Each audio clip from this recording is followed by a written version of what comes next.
Muito bem, então estamos gravando. Gente, sejam muito bem-vindos aí. Feliz ano novo. Espero que tenham passado uma boa virada. Espero que 2022 seja um ano legal para vocês, um ano melhor para todos nós. Então, temos desde 2020 aí tido anos bem difíceis, anos bem desafiadores e vamos esperar que pelo menos 2022 traga coisas novas, coisas boas para a gente aí. A gente tenha um pouco mais de tranquilidade para avançar na vida e não tentar, não parecer sempre estar nesse mesmo atoleiro, né, das coisas se repetindo, né. Começo falando, né, que acho que vocês, até vocês não foram afetados, na verdade. Como a nossa última semana de aula ali, antes de sair de recesso, a gente teve prova, né, então vocês não tiveram que ter encontros presenciais comigo, né. Mas naquela semana mesmo eu já comecei uma sequência de sei lá, infortúnios, desfortúnios, sei lá como é que eu vou chamar esse negócio aí, de saúde que continua até o momento. Né? Naquela semana tava rolando aí uma gastroenterite na região inteira, não sei se vocês ficaram sabendo. Então eu fui afetado por ela, parei no hospital, tal, não sei o quê, mas deu tudo certo. Aí depois conseguimos aqui sair, comemorar o Natal, só em casa, só eu, minha esposa e meus filhos, tá? Demos uma pequena voltinha e, pasmem, desde anteontem eu estou sabendo que estou com Covid. Então, liguem os antivírus aí no computador de vocês, porque vocês estão falando com alguém, ainda bem que pelo computador, né? Estão falando com alguém que está, infelizmente, positivado nessa nova onda de Covid, muito provavelmente dessa Omicron, né? Então, tenho sintomas leves, vocês estão vendo, estou um pouquinho, nariz um pouco congestionado, eu tenho de vez em quando uma tosse ou outra, mas, enfim, estamos infectados aqui em casa, então confinados pelas próximas 2 semanas, a contar do exame positivo, a partir da segunda-feira, então estarei em casa aí durante 2 semanas. Mas obrigado, Beatriz. Então, 2021 é aquele ano que, de tão ruim que foi o ano, que ele não queria nem ir embora sem me deixar mais um presentinho para as 2 primeiras semanas de 2022, né? O lembrar desse ano de 2021. Bom, tudo isso não é uma desculpa, não é nada, né? Mas acho que vocês conseguem entender por que eu não consegui mexer em nada das provas de vocês ainda, tá? Então, aí ao longo dessas próximas semanas, vou tentar dar um jeito aqui, estabilizar as coisas aqui em casa, porque estamos todos contaminados, né? Todos nós 4 estamos com sintomas leves, como eu falei, mas estamos com sintomas. E isso é bem preocupante com um bebezinho de 2 meses, né? Meu filho completou 2 meses ontem, e a gente está super de olho, de antena ligada o tempo inteiro, tem que ficar em cima, porque não que haja algum remédio, né? Acho que não estou contando novidade para nenhum de vocês, né? Levar o filho ao médico com esperança de ter algum remédio para Covid é a pior viagem possível, né? Porque qualquer coisa que te empurrarem não vai ter tido comprovação ainda, pelo menos as coisas disponíveis no Brasil. Existem alguns países que já têm coisas aprovadas. Mas, enfim, isso requer cuidados e tal, então eu não estou exatamente com muito tempo livre aqui em casa nesse momento. Eu espero que vocês compreendam. Acho que não vai ter nada que comprometa as nossas aulas, né? A gente está fazendo aqui a aula ao vivo agora. Mas como eu estou, voltando a falar das nossas aulas, né? Como eu estou agora em casa, eu não estou podendo ir presencialmente ao campus, eu queria saber se podia ser para vocês a gente voltar ao nosso horário normal, das quartas e daí das quintas, aquele horáriozinho no final da tarde, tá? Vocês podem conversar entre vocês, não sei se vocês já combinaram ou têm compromissos para esse mesmo horário, tá? Se alguns de vocês já tiverem compromissos para esse horário, a gente mantém o horário que a gente vinha fazendo na segunda-feira, no final da tarde, não tem problema. Mas se fosse possível, né, se não houver nenhum impedimento para nenhum de vocês, talvez a gente pudesse manter o horário regular, porque aquela mudança de horário de quinta para segunda tinha a ver simplesmente com os meus horários, com a minha possibilidade de chegar em casa para falar com vocês no horário combinado, sem maiores sobressaltos, né? Então, como eu estaria em casa aí fixo nas próximas 2 semanas, talvez a gente não precise fazer essa mudança de horário. Depois vocês perguntam entre vocês, a gente não precisa nem responder agora, né? Porque só temos, acho que 12 pessoas aqui, 12 alunos, né? Não, eu conto junto, então são 11 alunos que estão assistindo ao vivo. Então é melhor vocês perguntarem entre os alunos da sala e verem o que vocês acham. O que vocês preferem? Manter o horário que está programado, né? Originalmente na quinta-feira, das 5h10 até as 19 horas, ou ir para manter aquele que a gente vinha fazendo na segunda-feira, depois do que seria aquela aula de vocês de segurança do trabalho, tá?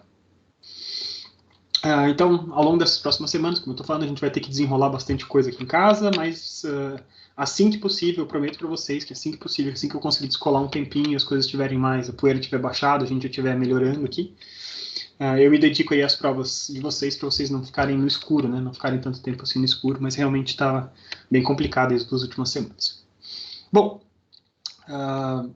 foram semanas complicadas, ok, mas a gente ainda tem mais um mês de aula agora e a gente tem bastante conteúdo ainda para passar, né? Como eu tinha falado para vocês, até o momento a gente focou essencialmente em álgebra linear, né? Então focando nos objetos de estudo mais correntes da álgebra linear, vetores, matrizes, propriedades diferentes de matrizes e tal.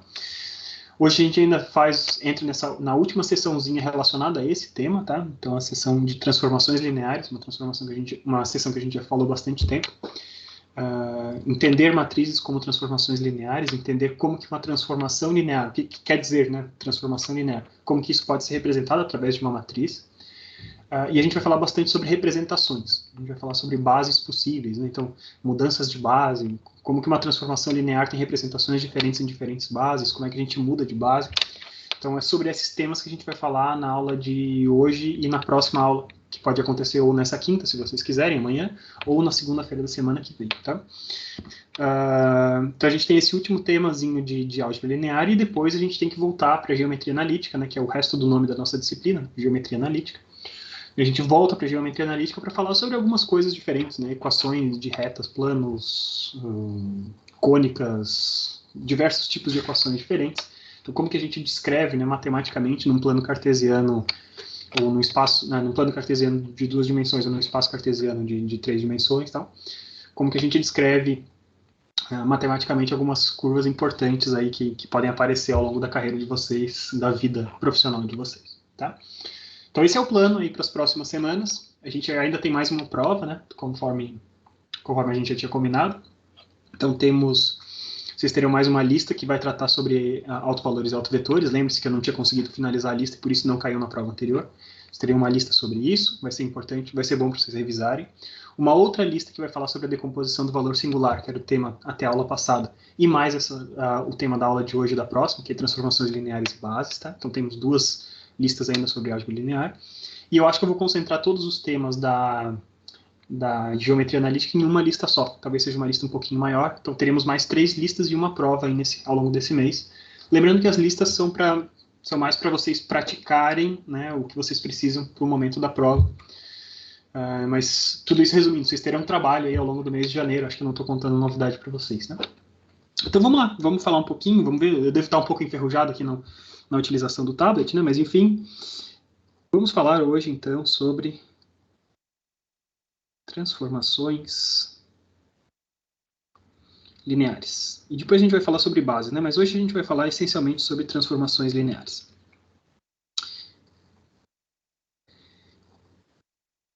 Então, falar sobre transformações lineares é a gente tentar enxergar um pouquinho e entender um pouquinho mais do que são os efeitos de matrizes sobre vetores, tá? A operação básica que a gente tem visto aqui dentro da nossa disciplina é AX igual a B. Né? Então, muitas coisas da nossa disciplina a gente parte desse princípio. Né? Se existe alguma coisa que pode encaixar-se no formato de A vezes X igual a B, onde X e B são vetores e A é uma matriz, estamos dentro do nosso campo de trabalho, ali, dentro do que a gente consegue trabalhar. Né? De certa forma, o que a gente está fazendo, quando eu escrevo AX igual a B, eu posso interpretar x igual a b como se fosse uma transformação linear. Sobre a ótica das transformações lineares, eu vou escrever sempre TL, né, para não precisar ficar escrevendo transformações lineares. Tá? Sob a ótica de transformações lineares, escrever ax igual a b é a mesma coisa que eu escrever que existe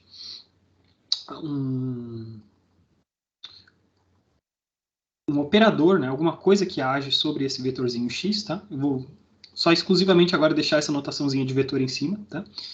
Que me resulta em uma outra entidade, que é um vetorzinho B.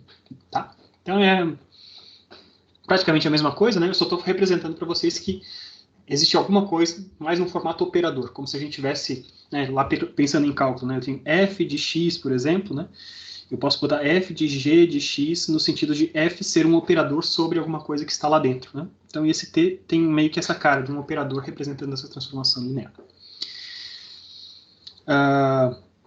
Então, sempre que eu tenho um operador que age sobre alguma coisa e chega num outro vetor, age sobre um vetor x e chega num vetor b, esse negócio vai ser uma transformação linear.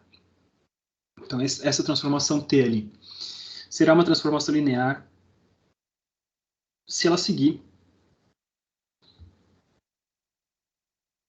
duas propriedades básicas, tá? A gente poderia listar mais propriedades, né? Mas, sim, em essência, vamos ser bem diretos, né?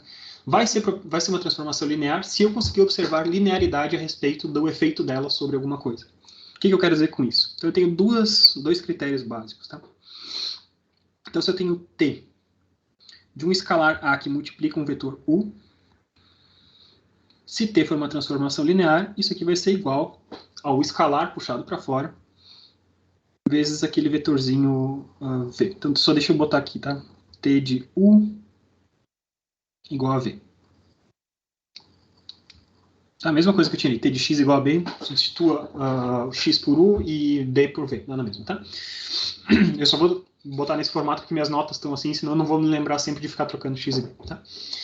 Então tá, então se eu tenho t de a, um escalar a que multiplica o vetor u, isso vai ser igual a esse mesmo escalar que multiplica o resultado da transformação de tu igual a v, tá? Além disso, a outra parte da linearidade, vocês talvez já estejam acostumados, sempre que a gente está falando de linearidade, a gente está testando duas coisas, né, que é o produto por escalar e a linearidade da soma, né, muitas vezes. Então, se eu tenho uma transformação de um vetor u mais w, para que, né, se t for uma transformação linear, então o resultado vai ser a mesma coisa que a transformação do vetor u mais a transformação do vetor w. Então, existe uma linearidade, eu quase como meio que consigo distribuir esse operador t sobre os argumentos que eu tenho ali dentro. Tá? Então, existem algumas consequências para isso, né? E a gente já vai voltar a falar sobre matrizes, tá? Mas o passo que a gente está dando aqui agora, vamos fingir que a gente não está ainda associando uma transformação linear a essas matrizes, tá? Isso aqui está em suspenso, tá? Vamos manter o que está em bolinha ali em suspenso. Digamos que a gente tenha operadores que façam isso, que sejam operadores lineares. A gente tem algumas consequências diretas desse tipo de coisa, né? Então, uma transformação linear, então se eu estou aplicando uma transformação linear, ele vai pegar alguma coisa que é uma linha e levar sobre uma linha, por exemplo. Então, alguma coisa de uma dimensão, ele leva para alguma coisa de uma dimensão. Se eu aplico sobre uma área, ele leva para uma área.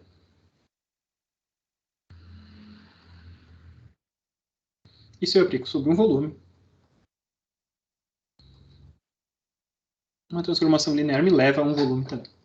Tá bom? Então eu não estou aumentando as dimensões das coisas, eu estou simplesmente levando alguma coisa que tinha cara de linha para alguma coisa que tem cara de linha. Quase como se fosse um mapeamento. A gente pode pensar numa transformação linear como se fosse um mapeamento, em que pesem as limitações disso que a gente vai falar ao longo dessa aula. Tá?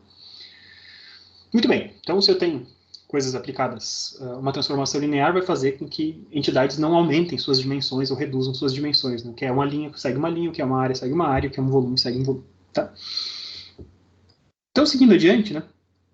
Acho que eu não conto novidade nenhuma para vocês quando a gente começa a pensar que espaços vetoriais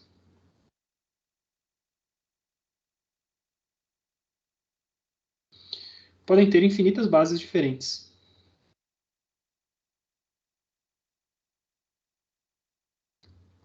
Então, o mesmo espaço vetorial, ele pode ter infinitas bases diferentes. O que é a característica das mesmas...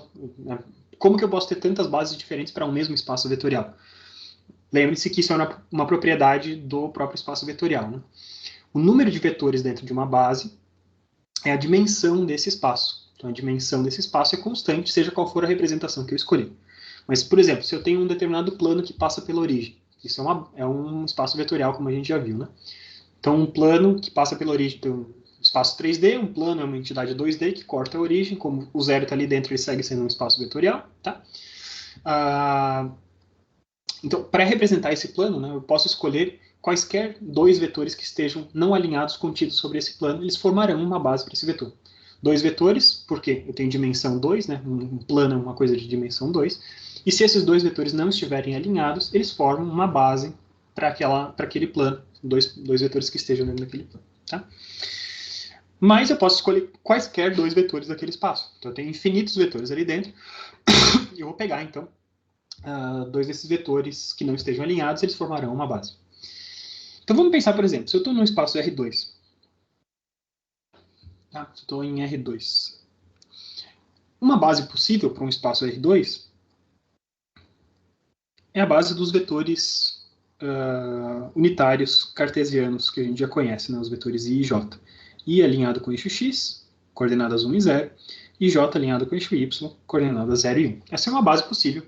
Com esses dois vetores eu consigo gerar qualquer outro vetor, com as combinações lineares desses vetores eu consigo gerar qualquer vetor dentro de R2. Mas não é a única base possível.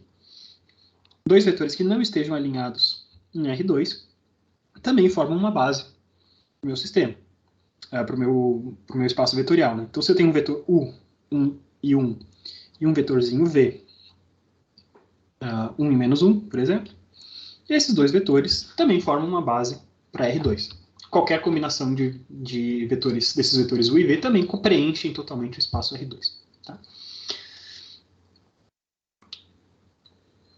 Muito bem. Então, se eu tenho um vetor qualquer, tá? Então, T pertencente a R2, mas é um vetor qualquer pertencente a R2. Dependendo da base que eu escolhi, T terá representações diferentes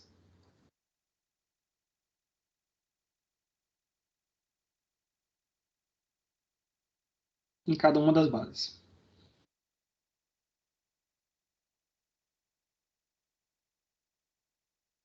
O que eu quero dizer com isso? Eu tenho o mesmo vetor, o vetor é o mesmo, ele está apontando para a mesma direção, só que dependendo da base que eu escolher, ele vai ter representações diferentes. Tá? Então, se eu pegar minha base formada por Is e Js, tá? E o meu vetor T, ele vai ser uma combinação desses Is e Js. Então, eu vou ter um vetorzinho X que multiplica o vetor I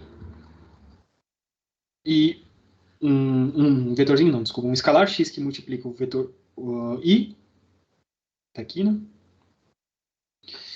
E um escalar Y que multiplica o segundo vetor. Tá? Quando a gente fizer isso aqui, nessa base ele vai ter aquela representação X e Y, tranquilo, mais clássica que a gente pode imaginar. Só que esse mesmo vetor, ele vai ter uma representação distinta se eu pensar que a minha base é U e V. Então, um vetor T qualquer, ele vai ter alguma coisa. Vai ser um escalar A que multiplica o primeiro vetor da base, que é o vetor U.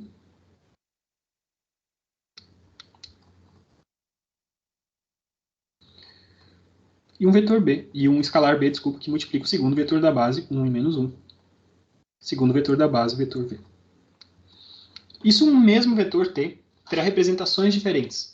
Na base IJ, ele será representado pelas coordenadas x e y. X que multiplica o vetor I, y que multiplica o vetor j. Na base U e V, ele terá representações A e B.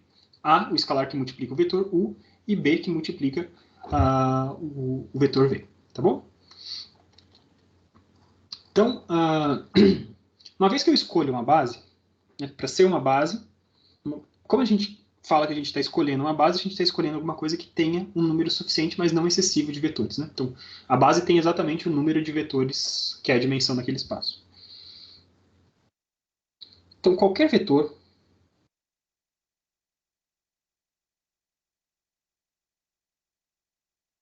tem representação única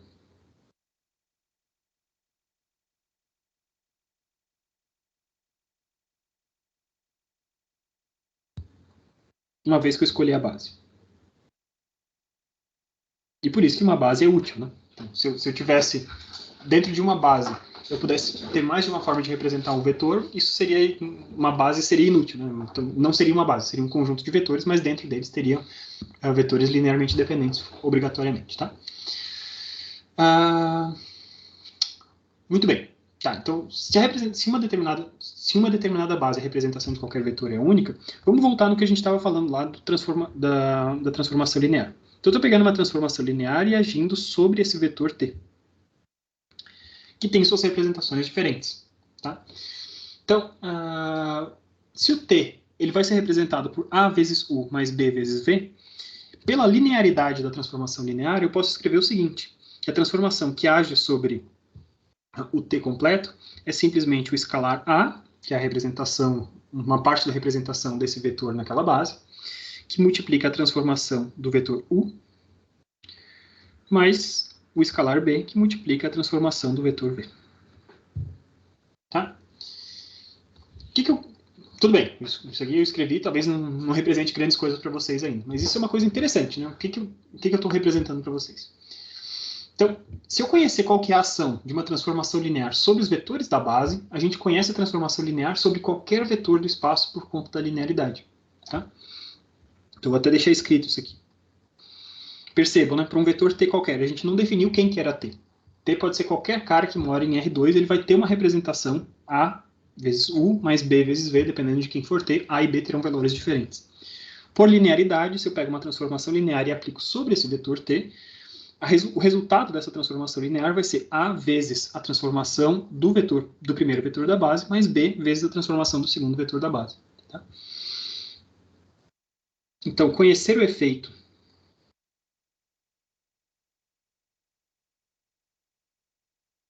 de uma transformação linear sobre vetores da base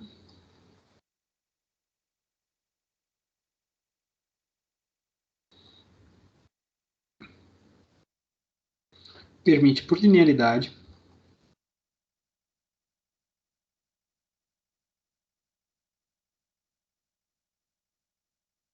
conhecer seu efeito sobre qualquer vetor.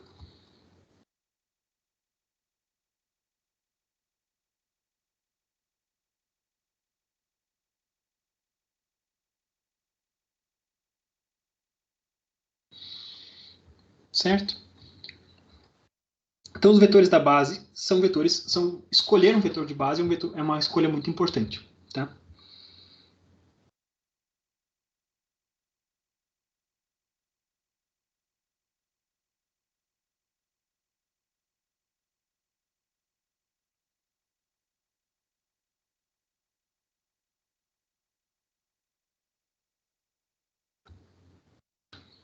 Se houver escolhas melhores de bases, umas com relação às outras, né? Se tem bases que são melhores que outras, ah, isso quer dizer que a nossa representação da nossa transformação linear fica mais direta, mais rica, mais produtiva do que outra, tá bom? Ah, muito bem. Então a escolha de base é algo muito importante, beleza? Vou até deixar em outras corzinhas aqui. E agora a gente vai dar o nosso pulinho, né? Uma coisa que a gente vai ver, que toda transformação linear pode ser representada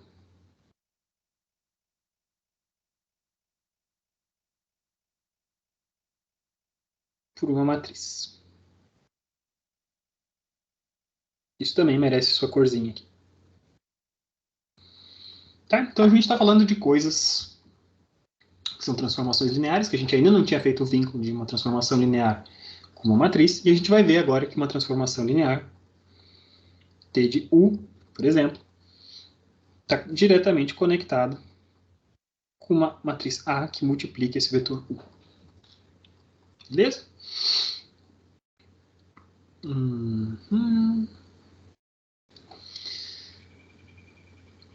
Então, vamos lá.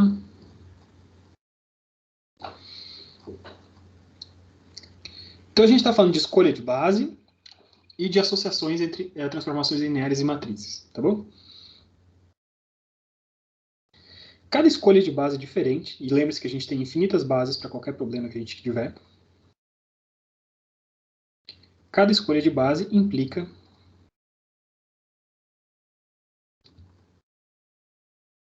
um formato, vou botar formato, né, mas componentes específicos, tá?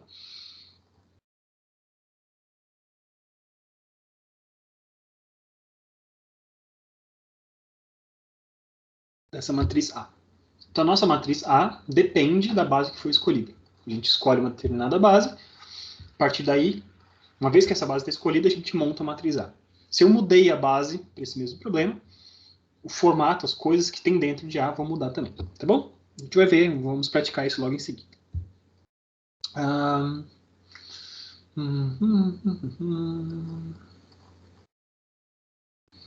Tá. A gente vai fazer agora um pequeno paralelo, tá? A gente tem paralelos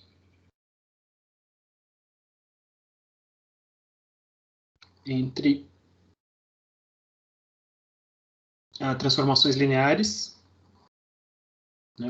Eu vou introduzir para vocês nomenclaturas que são mais relacionadas ao campo de estudo de transformações lineares e relacionar isso com as matrizes, tá?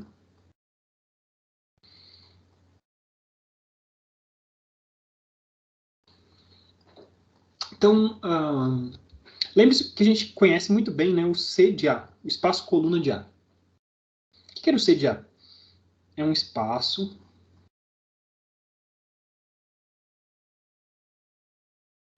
que contém todas as combinações possíveis das colunas de A.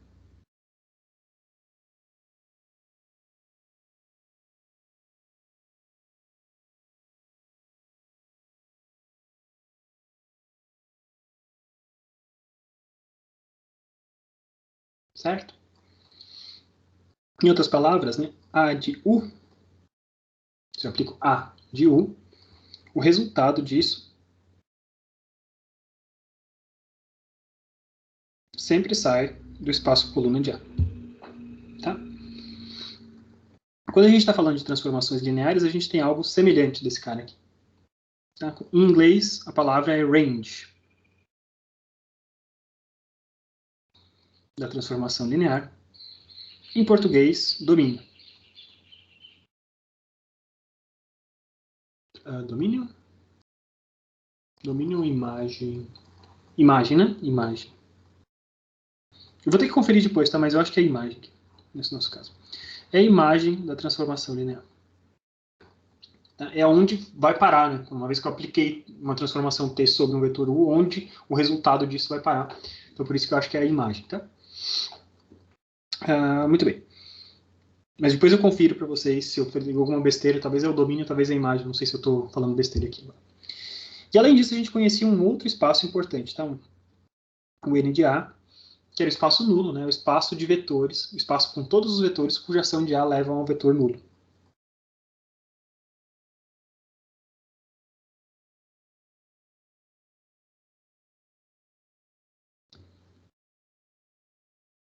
Todos os vetores que, sob a ação de A,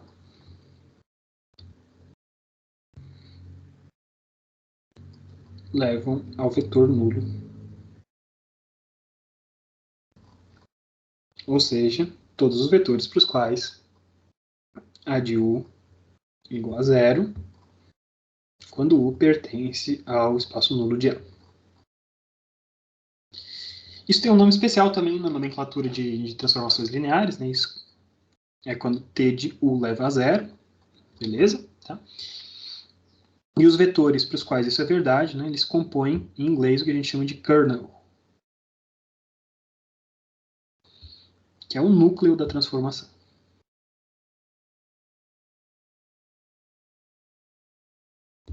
Tá bom?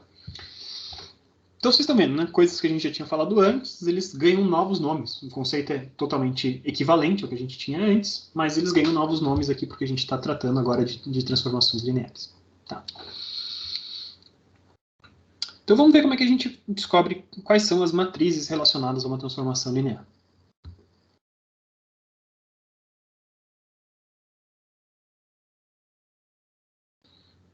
Então eu tenho matrizes.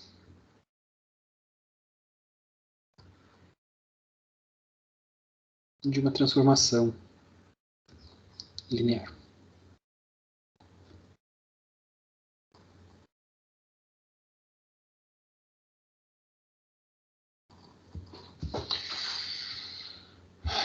Então, como é que a gente vai construir? Né? Como é que eu sei qual que é a representação A de uma determinada transformação linear em uma determinada base?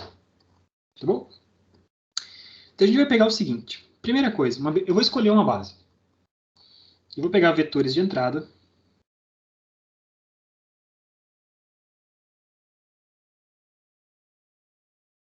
U, que estejam representados em uma base conhecida. E a base conhecida eu vou chamar de V1 até Vn. Tá bom? Em seguida, a gente vai pegar e vai aplicar a transformação linear a cada vetor da base.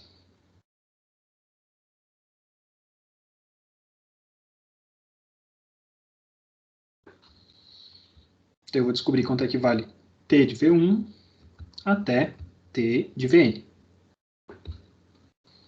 T de V1 vai ser levado até um outro elemento, que vamos chamar aqui W1, e T de Vn vai levar até outro elemento, que é Wn. Tá? O que eu faço com isso agora?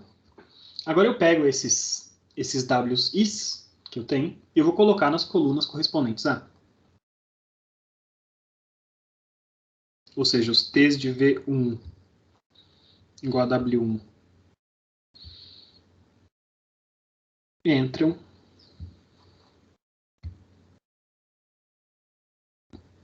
na coluna, vou botar os I's aqui, tá?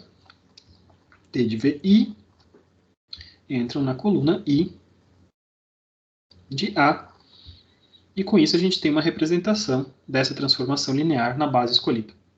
Então eu tinha um vetor U, que estava em uma determinada base, eu pego os vetores dessa determinada base, faço as transformações lineares nos vetores da base, descubro os vetores resultantes, e esses vetores resultantes preenchem as colunas da minha matriz. Tá? Então vamos ver o que isso representa. Tá? Tem um determinado vetor V,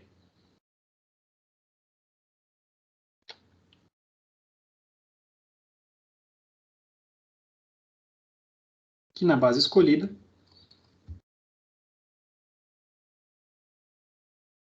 vai ter os seguintes coeficientes. Tá? De C1 até Cn.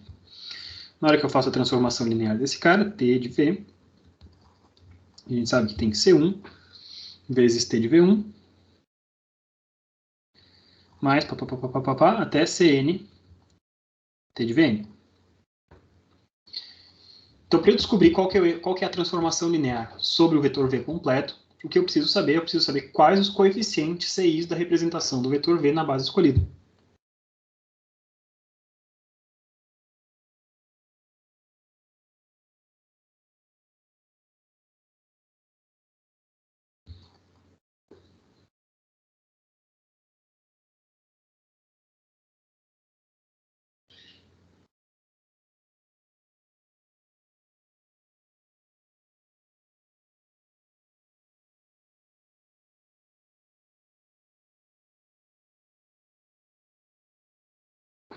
Tá? Basicamente é isso. Então vamos lá para um exemplo, né, para ficar mais claro.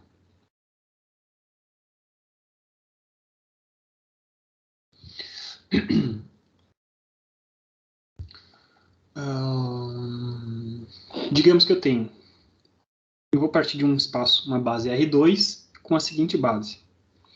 O primeiro vetor da base é o vetor 1 e 0, que é o meu vetor I. Segundo vetor da base é o meu vetor 0 e 1, que é o meu vetor J. Poderiam ser outros vetores, tá?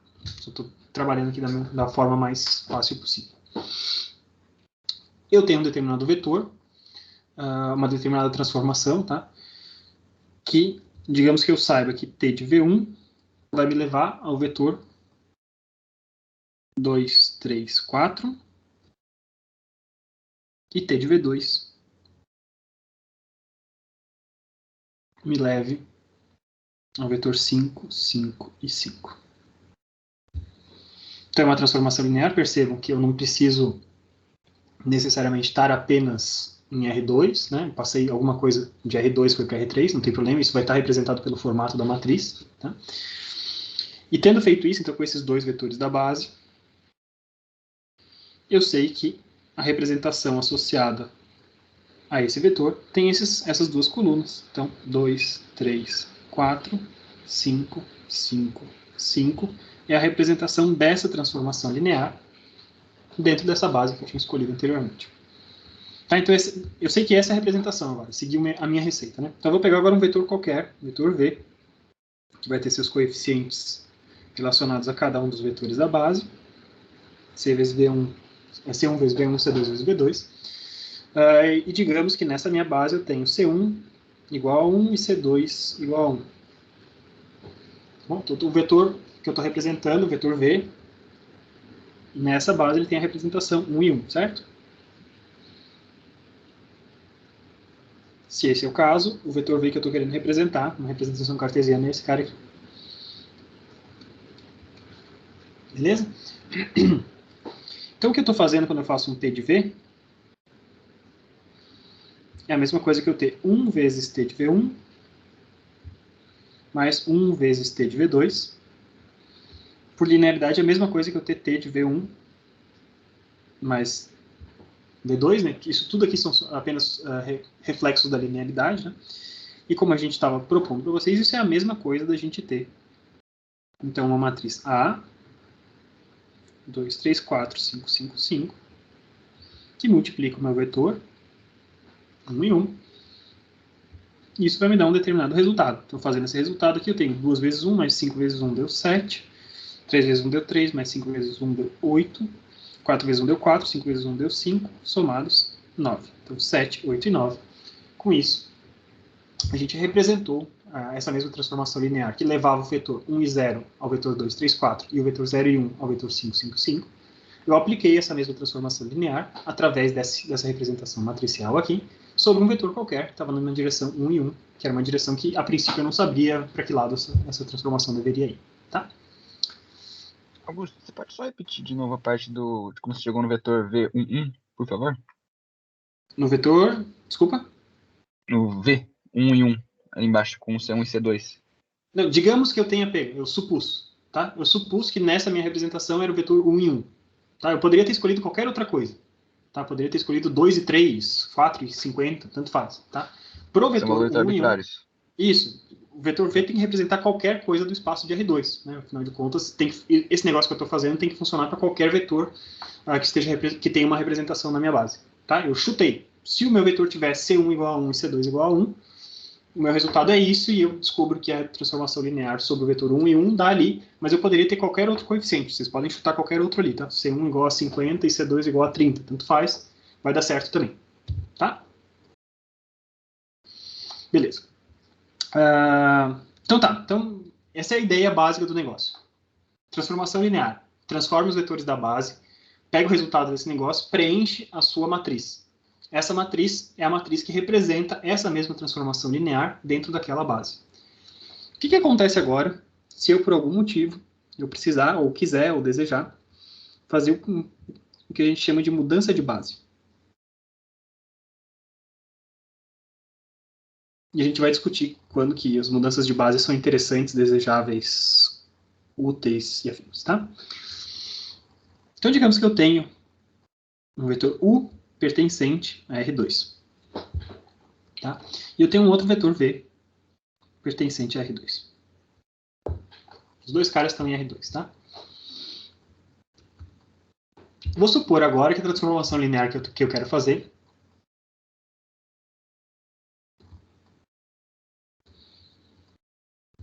é a identidade.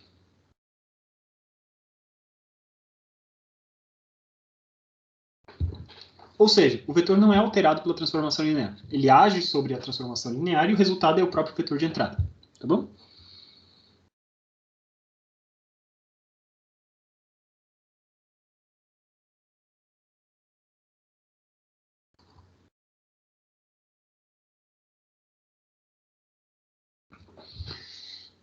Nem sempre, tá? Uma coisa que é importante da gente ver, que nem sempre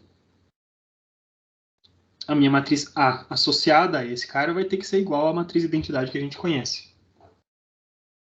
Por quê? Porque a gente pode ter bases diferentes para R2 em U e V.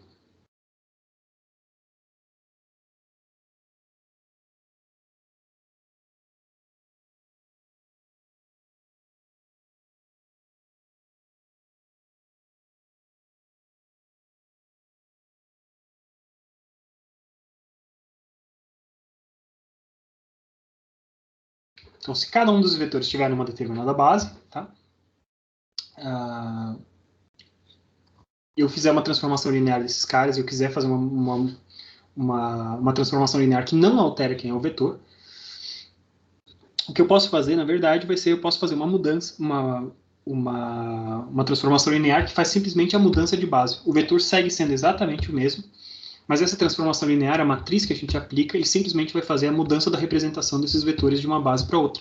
Tá? Nesses casos, a transformação linear correspondente é uma mudança de base.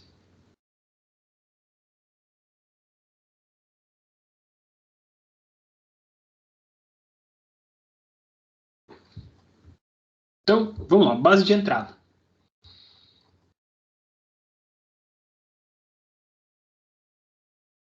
Base de entrada está relacionado com a base no qual estava o meu vetorzinho U. Tá? Eu vou fazer T de U é igual a V.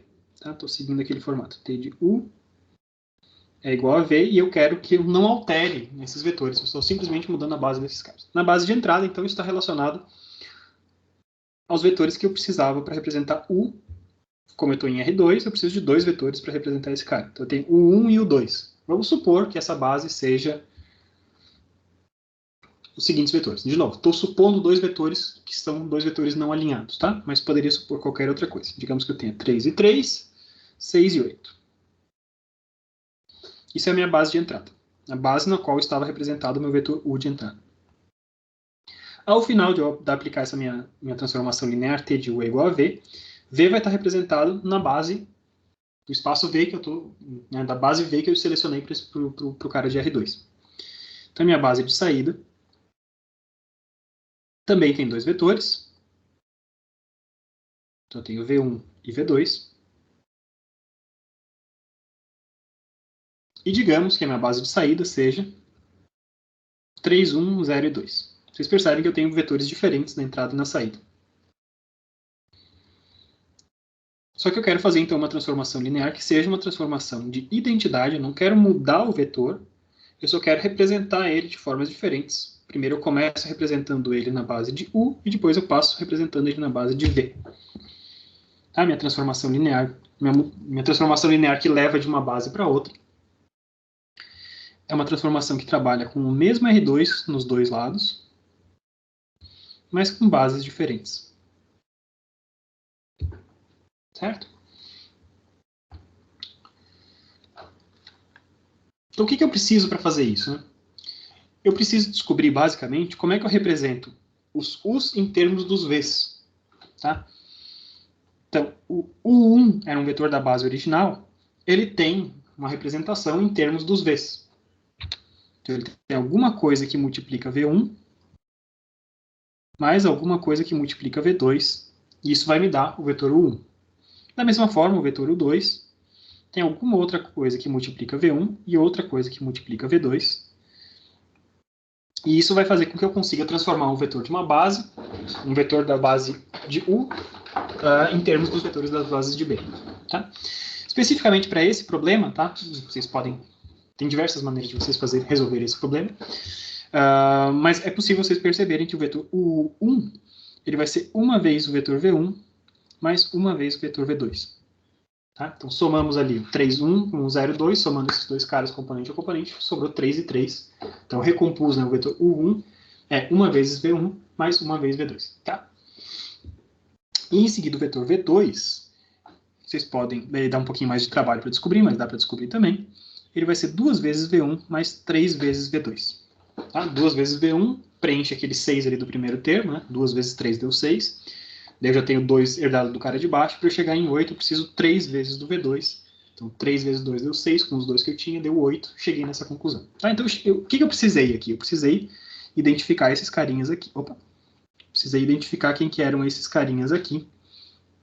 Os coeficientes que permitem a gente representar um vetor de uma base com respeito a outra base. Tá? E esses carinhas que a gente tem aqui, vocês percebem que a gente tem coisas que multiplicam V1 e coisas que multiplicam V2. Então, claramente, o que eu estou fazendo aqui, eu posso transformar isso em produto de duas matrizes, na verdade. Tá? Então, essa operação que eu estou fazendo aqui, esses parênteses, U1 em termos de V1 e V2, é totalmente equivalente a eu ter escrito isso aqui. Augusto. Oi. Essa relação que você fez para achar esses coeficientes, você fez que a base de entrada com a base de saída ou só com a base de entrada? Tem que relacionar os dois, né? A base de entrada tem o 3 e 3. Ó, o 1 é 3 e 3. Então, para eu chegar em 3 e 3, o que eu precisei combinar do V1 e do V2? Foi esse raciocínio que eu fiz, né? Para eu chegar no U2, o que eu precisei combinar de V1 e de V2? Tá? Beleza. Tá. Então, olha só, eu tenho esses dois, os vetores da base, V1 e V2, estão ali, da base de saída, estão aqui. E eu estou multiplicando eles por coisas, né? Por coisas diferentes. Então, vocês observam, eu tenho o 1 e o 2 aqui que estão multiplicando o V1, né? Então, na primeira linha, o 1 é uma vezes V1 e na segunda linha, o 2 é 2 vezes V1. esse 1 e 2 vai aparecer aqui, ó. Tá bom? Na hora que eu faço o produto desses dois caras, faz sentido a gente fazer representar dessa forma esse carinha aqui, tá? E depois a gente tem 1 e 3. Tá? Se eu não perdi nada ao longo do caminho, é isso. 1 multiplicado por 1. Acho que é isso, tá? E esse carinha, então, vai ser igual o 1, o 2. Tá? Então, o que fez essa minha matriz no meio do caminho? Ela fez simplesmente a mudança de base. De um lado eu tinha uma das bases, do outro lado eu tinha outra das bases. E essa matriz no meio do caminho eu vou chamar de uma matriz B, que é uma matriz de mudança de base.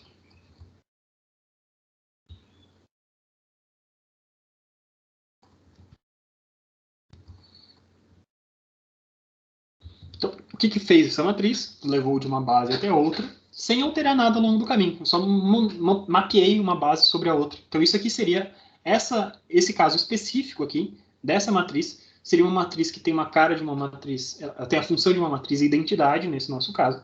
Não mudei vetor nenhum, eu só mudei a representação de vetores entre essas duas bases. Tá? E para eu chegar nessas matrizes, desculpa, aqui eu tenho uma matriz V, que inclui os vetores da base V, e aqui eu tenho uma matriz U, que inclui a matriz dos vetores da base U. Tá bom? Então, se eu quiser uma representação para a matriz B, fica claro que B, eu vou precisar ter V na menos 1 vezes U. E é uma forma de eu chegar, então, nessa matriz B, uma matriz que realiza a mudança de base entre os vetores da base de entrada e os vetores da base de saída. Tá? Então, eu tenho vetores da base de entrada.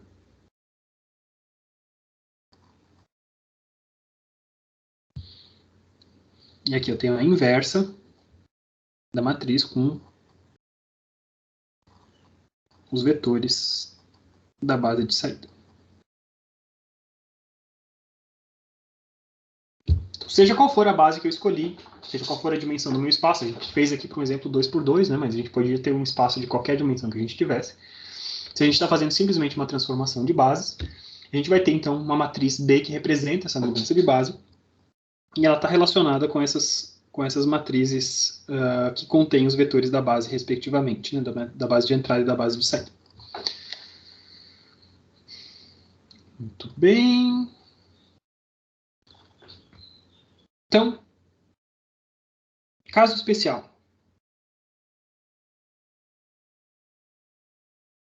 E se eu escolhesse a minha base mais natural possível para um R2, tá? Se a minha matriz U contivesse os vetores I e J, ou seja, se ela fosse a identidade diretamente. Tá bom? Então, se a minha base de entrada, né, se o meu vetor de entrada ele é um vetor que entra com a base padrão, nesses casos, nesse caso e apenas nesse caso, a matriz B, a matriz de mudança de base para qualquer outra base, vai ser simplesmente a matriz inversa dos vetores da base que a gente está desejando ir, para qual a gente deseja migrar, tá bom? Então esse é um caso especial.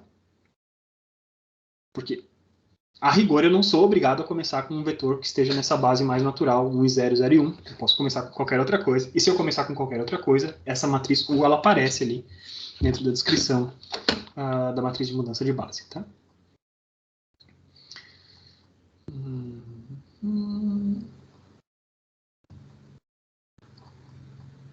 Muito bem. Então, a gente falou agora de matriz de mudança de base, porque a gente tinha falado o quanto era importante uma base, né, a escolha de uma base em termos de transformações lineares. Se eram transformações lineares, para a gente saber o efeito de uma transformação linear sobre qualquer coisa, bastava a gente saber o efeito da transformação linear sobre os vetores da base escolhida.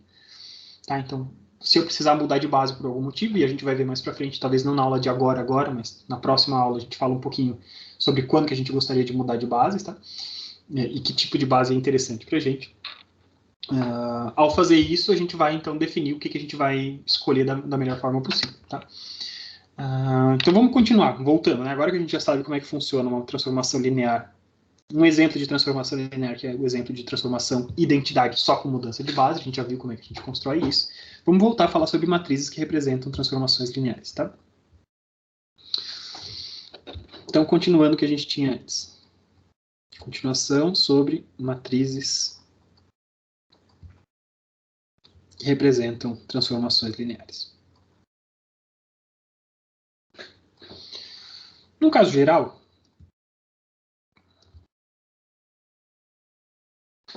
uma transformação linear ele pode levar a espaços de dimensões diferentes.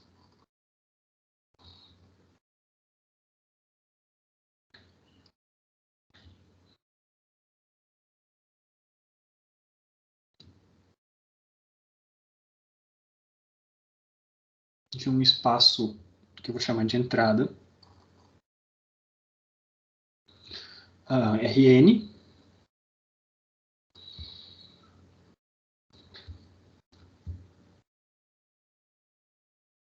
para um espaço de saída Rm.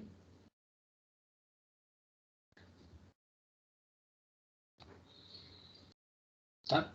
Nesse caso, quando a gente tem quando uma transformação linear age sobre vetores que moram num espaço e entrega vetores que moram em um outro tipo de espaço de dimensões diferentes, a minha matriz é retangular e A vai ter dimensões m por n. Então a gente ganha uma nova interpretação do que seria uma matriz retangular. Uma matriz retangular, então, é uma matriz que representa uma transformação linear entre espaços de diferentes dimensões. Talvez isso já tivesse claro para vocês antes, mas agora que a gente está falando de transformações lineares, como simplesmente pegar alguma coisa e mapear para outro lugar, pensando na transformação linear nesses termos, fica muito claro o que representa, né, o que é o significado de uma matriz retangular. Mesmo que a gente tenha uma matriz retangular, os termos dessa matriz são obtidos da mesma forma, tá?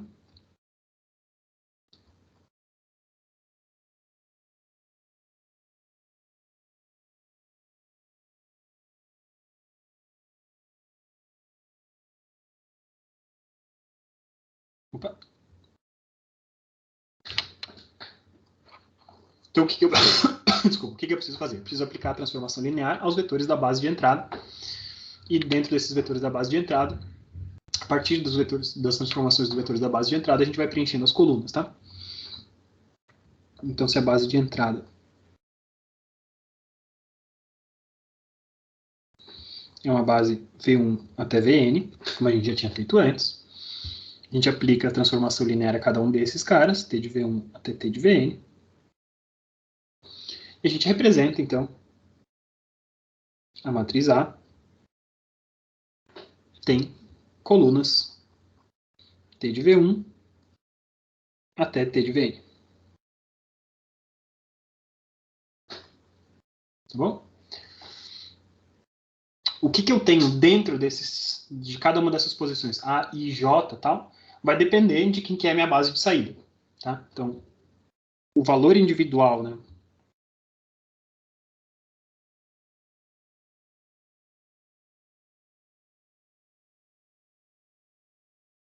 Os valores dos termos individuais A e J dependem da base de saída. Tá? Então, a gente está refletindo aqui sobre matrizes retangulares. Tá? Algumas coisas, na hora que a gente está dentro desse contexto de transformações lineares e tal, algumas operações de matriz ganham uma característica diferente. Né? Que a gente pode refletir dentro desse contexto, tá? Na multiplicação de matrizes. Se eu tenho uma matriz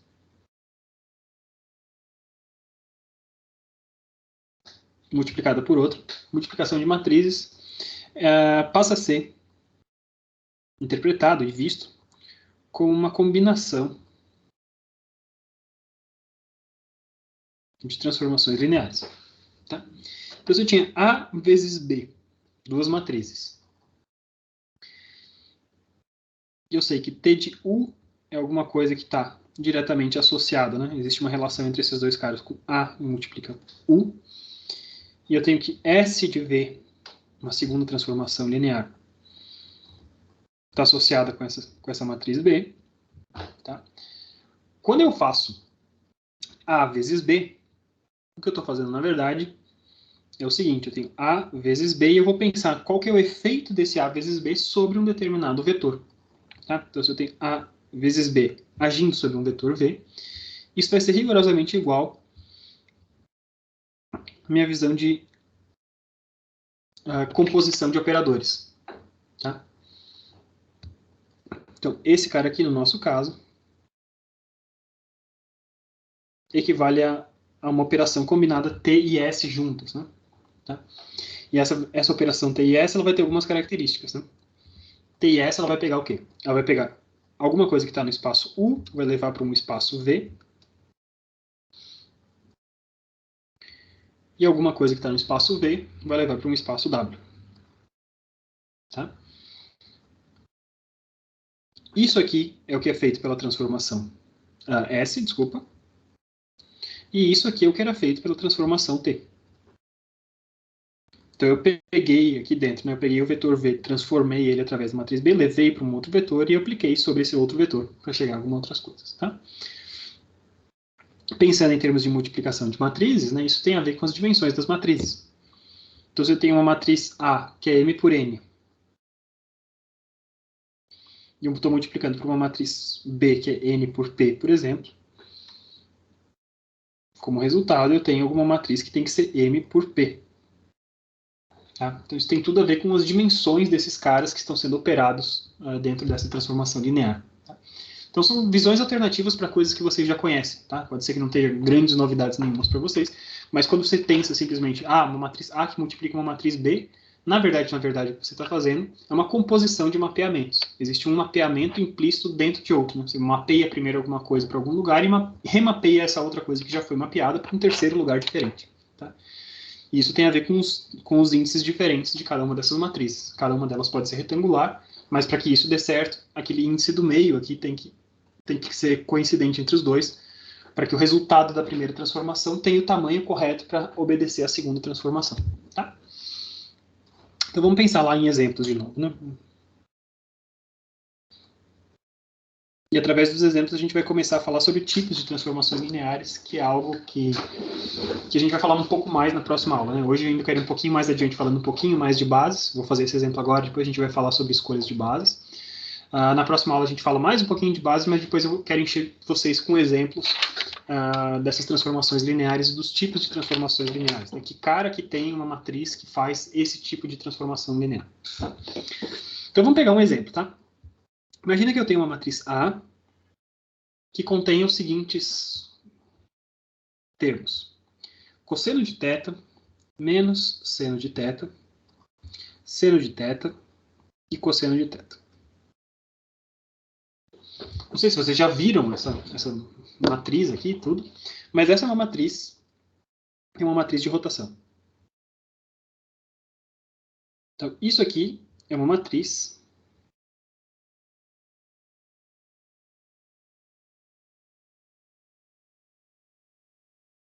que corresponde a uma transformação linear de rotação. O que acontece? Quando eu pego essa matriz e multiplico por qualquer vetor de R2, ela vai pegar esse vetor e vai rotacionar ele ao redor da origem, né, de um ângulo θ, medido no sentido anti-horário a partir do eixo x. Tá? Então eu tenho aqui x e y estão aqui, eu tenho um determinado vetor aqui. Na hora que eu preencho, né, escolho um determinado θ e preencho essa matriz, aplico essa matriz sobre esse determinado vetor, o efeito dessa matriz não muda nada o comprimento desse vetor, o comprimento continua exatamente o mesmo, mas a gente rotaciona no sentido anti-horário a partir do eixo x, esse vetor de uma quantidade θ. É isso que faz essa matriz. A gente vai ver mais exemplos, como eu falei para vocês na próxima aula, tá? Não se preocupem disso. Tá? Muito bem. Então, eu tenho essa matriz é uma matriz de rotação. Acreditem, né? Se quiserem fazer testes, testem. Né? Tá tranquilo. Né? Pois bem, agora eu quero saber o que acontece quando eu vou fazer uma combinação de transformações, tá? Então, naquela nomenclatura que a gente tinha ali de combinações de transformação, Eu vou fazer duas vezes a mesma transformação, na verdade. Tá? Então, T igual a S, ou seja, A igual a B na nossa nomenclatura ali. E o que eu estou buscando, então, na verdade, é um T quadrado, basicamente. Será que isso aqui dá certo? Isso aqui dá uma rotação de 2θ? Né? É o que tem que acontecer. Se a primeira transformação ela faz uma rotação de uma vez θ e eu estou querendo aplicar sobre essa transformação mais uma vez uma transformação, o efeito total, o efeito combinado dessas duas etapas seria uma rotação de 2θ, medido da mesma forma. Tá? Então, vamos ver se dá certo. Qual que teria que ser o formato, então, desse A ao quadrado, né? A vezes A ou T ao quadrado, então? Então, eu preciso conferir se esse cara vai dar alguma coisa nesse formato.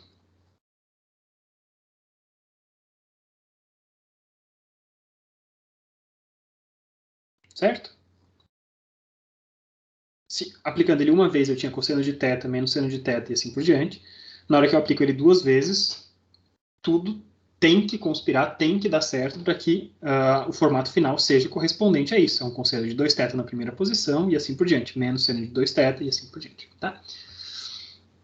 Então vamos ver o que acontece. Então o que eu estou fazendo? Eu estou fazendo um produto de matrizes, A vezes A. E a gente vai escrever cosseno de θ menos seno de θ, seno de θ, cosseno de θ, que multiplica a mesma coisa.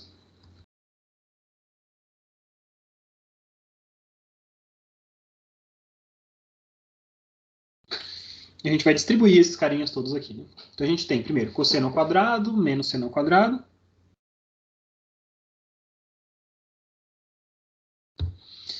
Depois a gente tem menos cosseno seno menos cosseno seno. Tem menos duas vezes cosseno de θ seno θ. Depois a mesma coisa aqui, só que com o sinal trocado. Então, duas vezes seno θ cosseno θ, porque eu não tenho aquele menos de antes. E por fim, aqui embaixo, mais uma vez, eu tenho cosseno ao quadrado de θ menos seno ao quadrado de θ. Tá? E se vocês procurarem lá nas suas tabelas de relações trigonométricas, né, vocês verão que esses caras estão perfeitamente coerentes com o que a gente precisa ter. Né? Vocês podem olhar nas suas tabelas que cosseno de 2θ vai ser igual a cosseno quadrado de θ menos seno quadrado de θ. Ou seja, o primeiro termo bate com o outro ali lindamente. Assim como seno de 2θ é duas vezes cosseno de θ seno de θ. Tá? Então, se vocês verem essas duas coisas, A vezes A dá exatamente isso que a gente tinha antes, como tinha que ser. Tá? Então, eu tenho uma matriz que faz apenas uma rotação, se eu aplico ela várias vezes, cada vez que eu aplico ela novamente, ela está girando de mais um determinado teto. Tá? Vocês poderiam, inclusive, utilizar isso para saber qual que seria a expressão correspondente a, sei lá, uma rotação de 3θ. Cosseno de 3θ, quanto é que isso vale? É só você pegar A vezes A e ver qual que é esse primeiro termo. O termo que fica nessa posição aqui vai ser uma expressão, uma relação trigonométrica válida para cosseno de 3θ, que talvez não seja algo que vocês tenham disponível naturalmente. Tá? Então é uma forma de vocês testarem isso. Tá bom? Então vamos lá, seguindo adiante, vamos falar sobre escolhas de base. Né? Eu falei bastante sobre escolhas de base e a gente ainda não tratou, não fez mais comentários sobre o que são boas bases.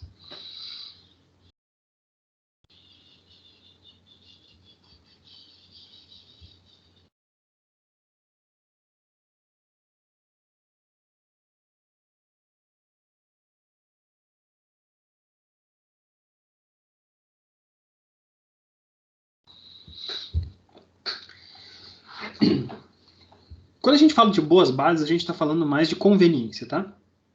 Então, qualquer espaço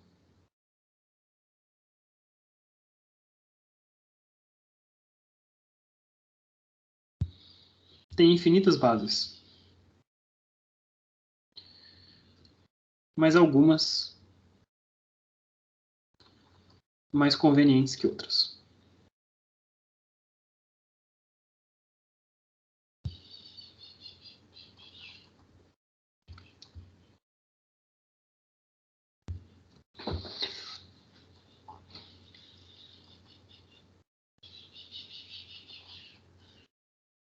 Então, o que eu falo quando uma representação conveniente? É uma matriz, né? Se eu estou falando de uma representação conveniente, lembre-se, sempre que eu falo de transformação linear, ela tem uma representação matricial. Uma vez que eu escolho bases de entrada e de saída, isso ganha uma representação matricial, uma determinada matriz A, com números em cada uma de suas posições. Tá?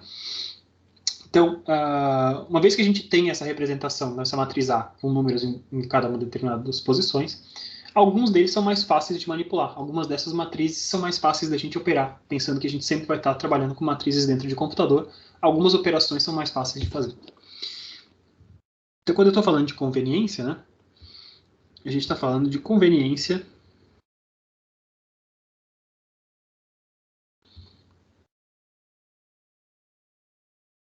em termos de manipulação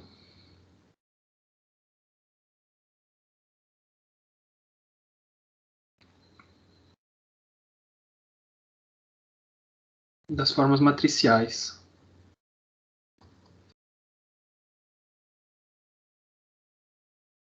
das transformações lineares. Então, idealmente, o que seria o nosso objetivo? O que seria o tipo de matriz mais fácil da gente operar? O meu objetivo, como a gente já falou várias vezes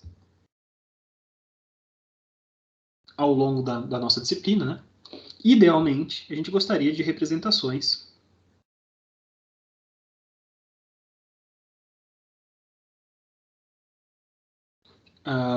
de uma transformação linear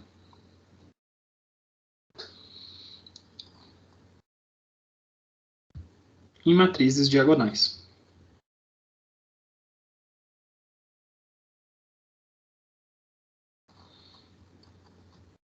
Sempre que a gente falou, vamos diagonalizar uma matriz. Diagonalizar uma matriz é um objetivo legítimo, um objetivo interessante, um objetivo bacana da gente fazer.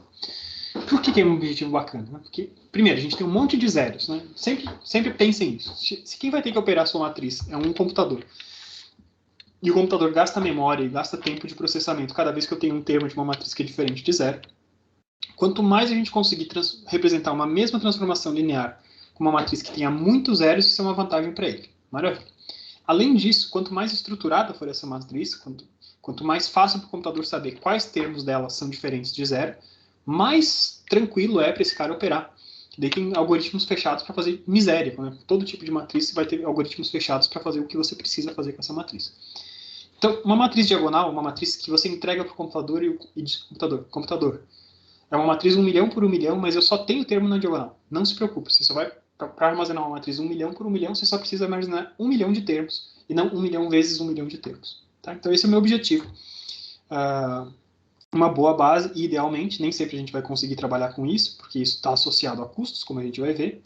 A gente vai linkar, né, esse meu objetivo de ter uma matriz triangular, diagonal, com alguma coisa que a gente já fez antes. Né? Mas sempre que possível, se a gente conseguisse trabalhar com uma matriz que é diagonal, isso é uma coisa interessante. É uma boa base, é uma base interessante. E a gente já falou de matrizes diagonais para isso. Né? Onde a gente falou, uma sessão onde a gente falou bastante sobre matrizes diagonais, é a sessão de autovalores e autovetores. Tá? Se a gente escolher como base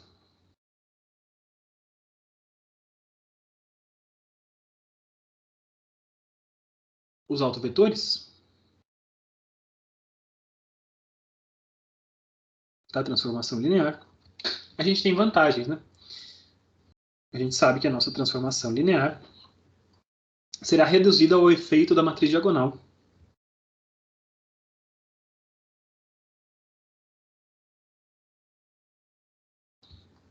Ao efeito daquela matriz diagonal que contém apenas os autovalores.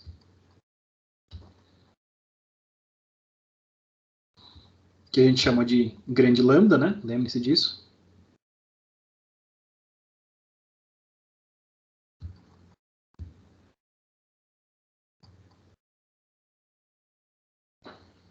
Tá?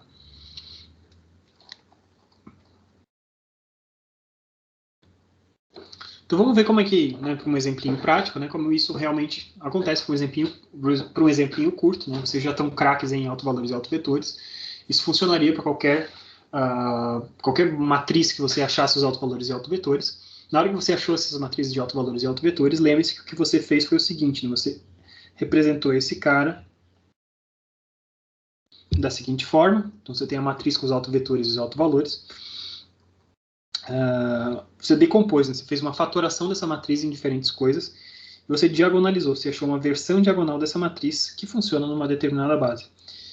Se esse cara, né, se você estivesse trabalhando na base dos autovalores e autovetores, o efeito de A sobre os vetores era simplesmente essa matriz diagonal ali. Tá?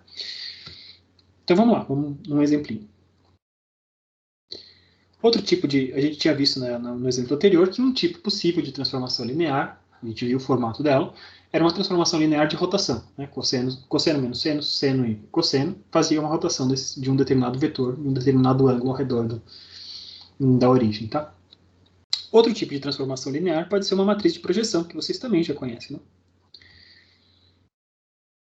Então, quando a gente viu lá na seção de ortogonalidade, o que a gente fazia de projeção, né? Como é que a gente achava uma projeção de um vetor sobre uma determinada linha, a gente achou um formato matricial que faz exatamente isso.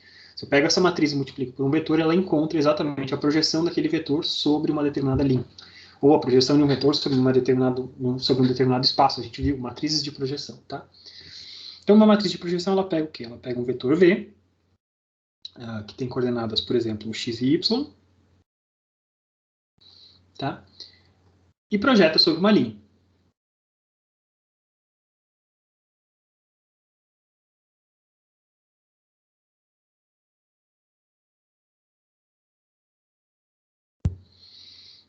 Então, digamos que eu tenho aqui o meu plano, x e y, tal. Eu tenho uma determinada linha. Dependendo de qual linha for essa, eu vou ter uma determinada matriz de projeção. Tá? E essa matriz de projeção vai pegar um vetor V qualquer e vai fazer o seguinte, vai projetar ele, vai achar qual é a projeção desse. Se o vetor V estiver aqui para cima, ela vai fazer isso. Se o vetor V estiver aqui para baixo, ela vai fazer isso aqui. Ela está projetando sobre essa linha específica, tá? No meu espaço de R2, eu estou projetando ali. Tá? Então, esse é o efeito dessa matriz. Tá? Digamos que a minha linha, tá? Aquela linha sobre a qual eu estou projetando, por exemplo, a linha y igual a menos x. Tá? É aquela retinha ali, y igual a menos x. Se eu estiver usando a minha base padrão,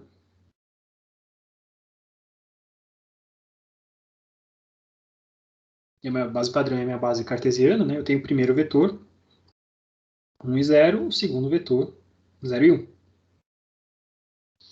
Tá? Projetar sobre essa linha y igual a menos x, vou ver o que acontece, né, com essa transformação linear desses dois vetores. Então, o vetor 1 e 0, y igual a menos x é essa linha aqui que eu desenhei. Né? O vetor 1 e 0, então, está aqui. Ele vai ser projetado na menor distância possível sobre essa linha aqui. Essa linha está a 45 graus, então, basicamente, o resultado disso aqui vai ter que ser igual a meio e menos meio. Tá? Então, aquele vetor que estava na direção de 1 e 0, na hora que é projetado sobre essa linha y igual a menos x, então eu tenho ali menos meio, meio na direção de x e menos meio. Tá? Então, na hora que você vai fazer a projeção desse cara, dá isso. Na hora que eu pego o segundo vetor da base, que é o vetor 0 e 1, e projeto ele sobre a minha base, projeto sobre essa linha, desculpa, e faço essa projeção. Da mesma forma, a gente vai chegar agora à conclusão que eu tenho menos meio e meio. Tá bom? Ou seja, nessa minha base padrão, a representação da matriz de projeção que a gente tem é o seguinte: meio menos meio, menos meio e meio. Botei nas colunas as transformações nesses caras aqui. Bom, a gente pode checar várias coisas diferentes, né? Então, uma vez que já está projetado nessa direção, se eu aplicar de novo essa mesma matriz, o que acontece? Não acontece nada, porque ela já está naquela mesma direção. E vocês podem conferir, né? Então, confiram, por exemplo, que A ao quadrado vai ser igual a A, nesse caso aqui. A transposto vai ser igual a A. Então, a gente tem várias coisas que a gente pode conferir nessa nossa carinha dessa nossa matriz. Tá? Então, isso foi para a minha base padrão. Utilizando a minha base 1 e 0, 0 e 1, cheguei nessa conclusão aqui. O que aconteceria se eu pegasse uma base de autovetores agora?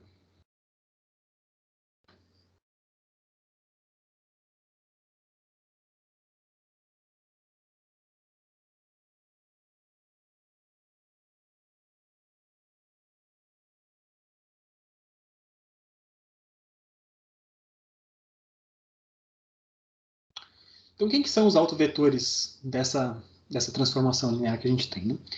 Então, se a gente olha, né, a gente está projetando sobre essa linha x, y igual a menos x, né? Então, qualquer vetor que estiver alinhado sobre essa linha não muda a sua direção, né? Ele continua exatamente do mesmo tamanho. Além disso, qualquer vetor que estiver perpendicular aqui, vou até mudar de cor, né? Então, qualquer vetor que estiver sobre essa linha aqui é, com certeza, um autovetor, e qualquer vetor que estiver nessa direção perpendicular aqui também é um autovetor. Qualquer cara que estiver ali exatamente perpendicular a essa linha, na hora que eu faço a projeção, a gente mata esse cara ali, tá bom? Então, quem que são os autovetores associados a esse cara aqui? Primeiro dos autovetores são os vetores que estão alinhados com aquela linha. Então, eu tenho 1 e menos 1. Para esses autovetores, como eu só estou fazendo uma matriz de projeção, eu não estou mudando o comprimento desse cara, lambda 1 vai ter que ser igual a 1. Eu não vou mudar o comprimento de alguma coisa que já está projetado sobre a linha que eu tenho que ter.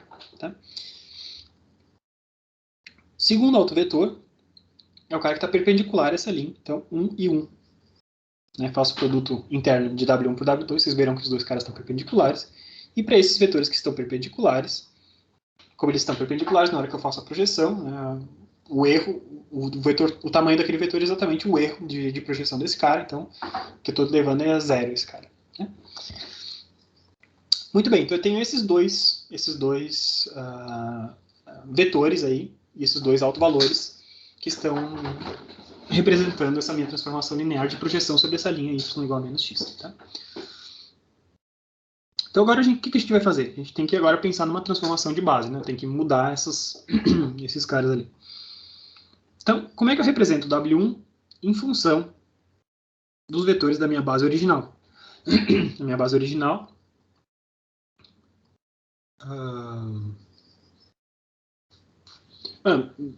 esquece a transformação de base por enquanto, na verdade. Né?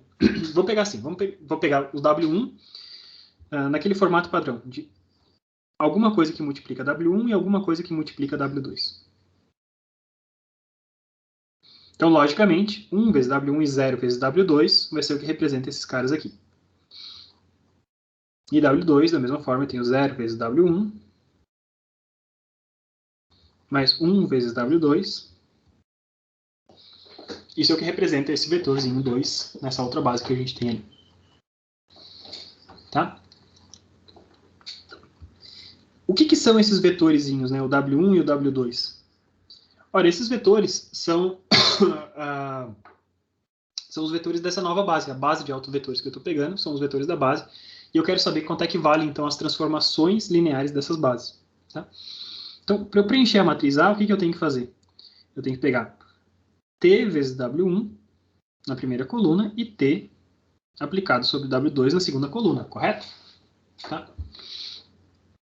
Então, se eu pego T vezes W1 nessa primeira coluna, né, representando esse cara aqui, o que vai me acontecer é que quem estava na direção de W1 segue na direção de W1, certo? Se ele estava na direção de W1, já segui na direção de W1.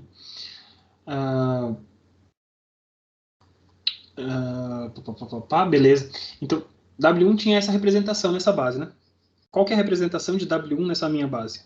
É 1 vezes W1 e 0 vezes W2, logicamente, né? Então, se ele tinha essa representação 1 e 0 nessa primeira base, e ele não teve seu comprimento alterado, então a representação desse cara segue sendo 1 e 0. 1 vez o primeiro vetor da base e 0 vezes o segundo vetor da base. O segundo vetor desse cara, o W2, são os vetores que estão perpendiculares àquela linha, então são os vetores que são levados a 0. Então, originalmente, ele tinha representação 0 e 1 nessa base. Tá? Só que nessa base agora, depois que eu apliquei a transformação sobre ele, eles são levados a 0 e 0, correto? deixaram de existir, né? O efeito da transformação linear na direção desse carinha ali ficou 0 e 0.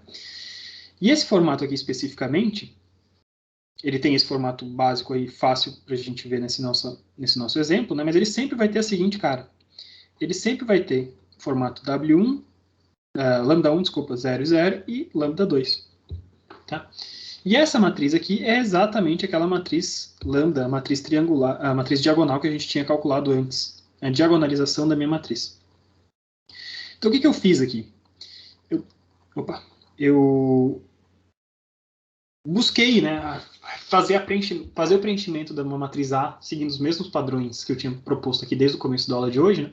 Então, aplique a transformação linear sobre os vetores da base escolhida. Escolhi vetores da base que são os autovetores associados a essa base. Na hora que eu faço essa transformação, eu percebo que o resultado desse cara, a representação do resultado desse cara, vai fazer aparecer e vai fazer brotar exatamente apenas os autovalores nas posições das diagonais desses caras aqui. Tá? Então, voltamos a fazer aparecer essa matriz diagonal que a gente tinha anteriormente. Isso tudo nos mostra o quê? Isso nos mostra que os autovetores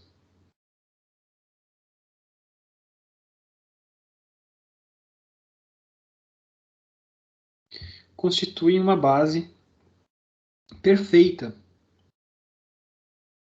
no sentido da conveniência da representação de uma transformação linear.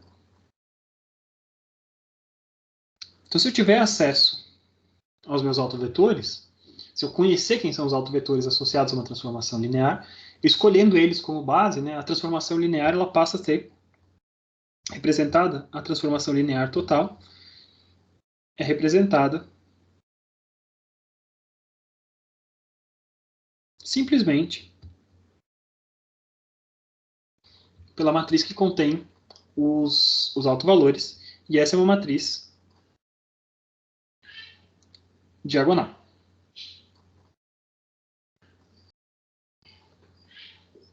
Tá? Então, mais alguma coisa que a gente linka, né, que a gente faz a conexão com coisas que a gente já tinha estudado. Falamos tanto sobre autovalores e autovetores, isso não tem nada a ver com transformações lineares? Não, muito pelo contrário. A gente vê aqui que, claramente que se a gente escolher os autovalores como uma base que a gente deseja representar esses caras aqui, a gente representa toda a transformação linear apenas pela matriz que contém os autovalores dessa transformação. Tá?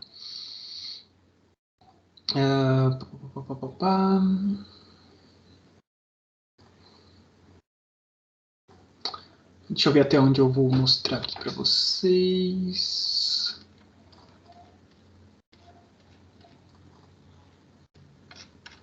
Tá, eu só vou falar mais um pouquinho de coisinhas, vocês aguentam aí mais 5, 10 minutinhos, e daí a gente já encerra a aula, tá?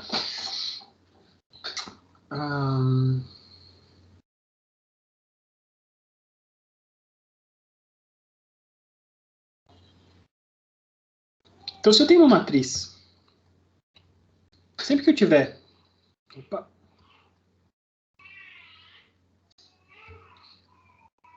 Se eu tenho uma matriz quadrada, uma matriz A, n por n,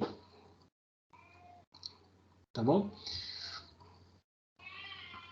E eu tiver base de entrada igual a base de saída, eu quiser ter, né, uma matriz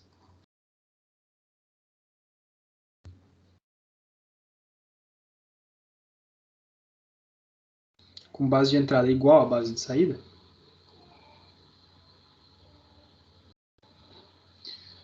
mesmo assim, eu vou ter que pensar, eu vou ter que saber como é que eu faço transformações de base, tá? Então, se eu estou fazendo alguma coisa, eu quero transformar bases de uma matriz que tem essa característica, tá? Realizar a mudança de base, eu vou ter que fazer a mudança de base tanto na entrada quanto na saída. Ou seja, a gente acha A uma nova representação, A novo, né, A nas novas bases que a gente desejaria. Vai ser da seguinte formato. Se eu tenho uma matriz A original e uma matriz B que faz a mudança de base que eu preciso, né? A gente, para achar a nova representação de A em novas bases, né, o A novo vai ser simplesmente B na menos 1 vezes a matriz A original vezes B. Esse cara aqui vai mudar a base de saída.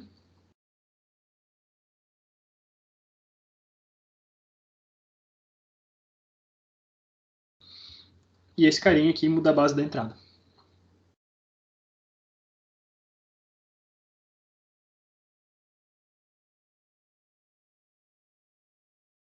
Né? Então, tinha aqui A, uma matriz quadrada, que tem a mesma base de entrada e base de saída, e A representa a transformação linear nesse contexto. Se eu quiser transformar e mudar as bases desse cara para uma nova matriz, a nova representação de A vai ser simplesmente pegar uma matriz de mudança de base de uma para outra, pré e pós-multiplicar nessa ordem. Né? Pré multiplica por B na menos 1 e pós-multiplica por B. Então, quando isso aqui acontece, a gente vai fazer dessa forma. Contudo, no caso geral,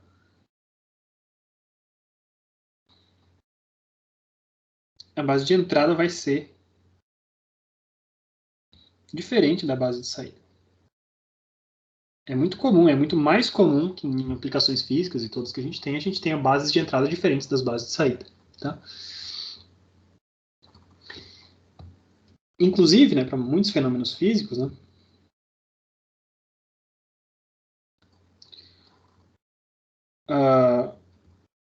os espaços, né, de entrada e de saída podem ter dimensões diferentes.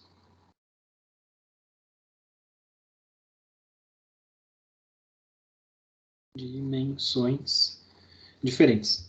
Nesse caso, como a gente viu, quando tem dimensões diferentes de entrada e de saída, então A passa a ser uma matriz retangular, M por N. Tá? E nesse caso,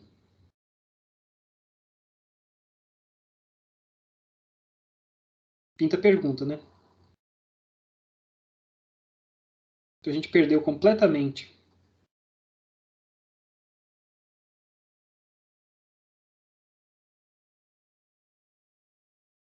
as vantagens da base de autovetores. O que a gente falou, né? Autovetores são bases perfeitas, porque resultam, em matrizes diagonais. Só que eu estou falando, no caso geral, a gente não tem nem matriz quadrada. Se a gente não tem matriz quadrada, não tem base de autovetores associados. Lembre-se que os autovetores fazem sentido sempre que a gente tem um A quadrado. Então, quer dizer que a gente perdeu? Essa base perfeita só existe no caso específico quando a gente tem transformações lineares que levam de espaços de mesmas dimensões, entre espaços de mesmas dimensões? Não necessariamente, né? No tópico anterior, a gente viu o quê? Então, quando a gente precisa escolher uma base,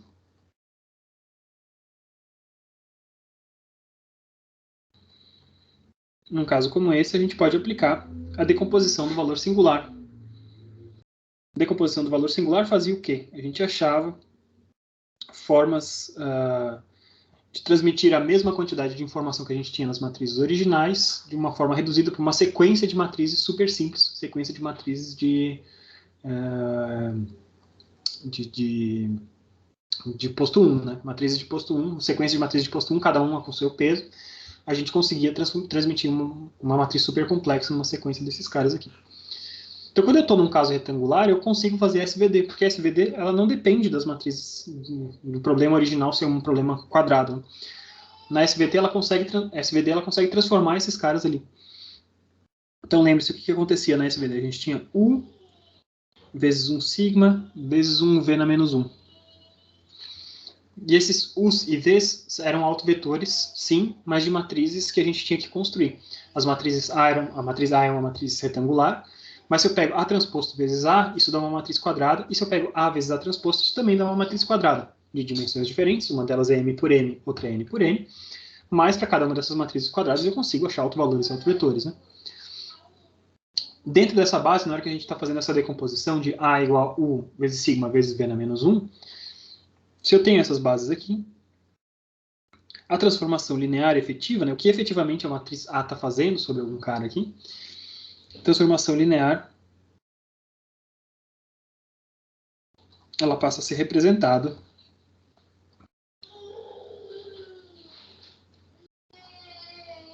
nas bases de entrada e saída adequada.